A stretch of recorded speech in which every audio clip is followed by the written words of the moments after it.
दिल्ली निश्चित रूप से किसानों के पास में ही है, किसानों की पहुंच वहां तक होगी जब किसी ने दृढ़ निश्चय कर लिया और इस देश के अन्नदाता ने जब अपनी बात कहने का, अपनी बात मनवाने का, पूरी तरह से आंदोलन करने का, मरने मिटने का प्रण कर लिया, दृढ़ संकल्प कर लिया, तो फिर रास्ते सारे हटी जाते हैं।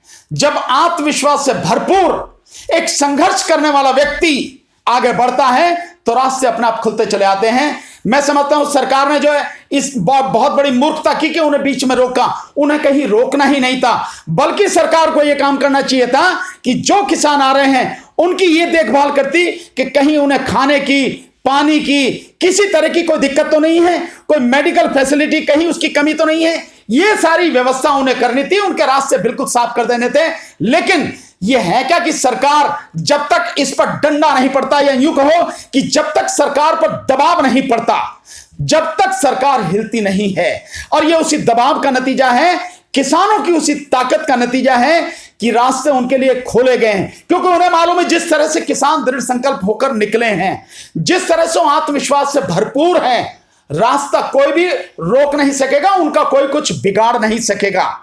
और इनको, सरकार को मैं तो कहता हूं, धन्यवाद देता हूं कि जल्दी ही सद्बुद्धि आ गई।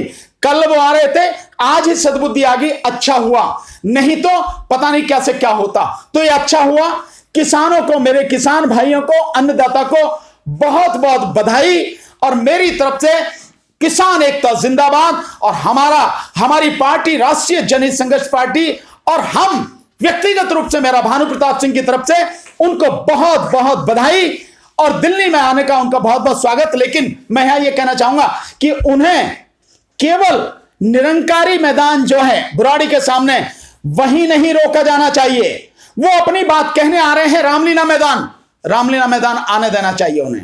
और अगर थोड़ी सी भी शर्म बची है, फिर इस बात को कह रहा हूं माननीय प्रधानमंत्री जी में, तो कृषि मंत्री को साथ में लेके जाएं और जाके वहां बात करें उनसे, किसानों से। बोलो तुम्हारी दिक्कत क्या है, मैं इसका प्रधान सेवक हूं इस देश का, तुमने मुझे बनाया, मैं तुम्हारी दिक्कतें दूर करूंगा, बताओ क्या है। यह करना चाहिए। लेकिन मैं जानता हूं वो ऐसा करेंगे नहीं। क्यों? क्योंकि एक के बदले 10 सिर लाने वाले झूठे महाराज प्रधानमंत्री जी, 56 मिलीमीटर वाली छाती वाले, उनमें इतना दम नहीं है कि ऐसा काम वो कर सकें।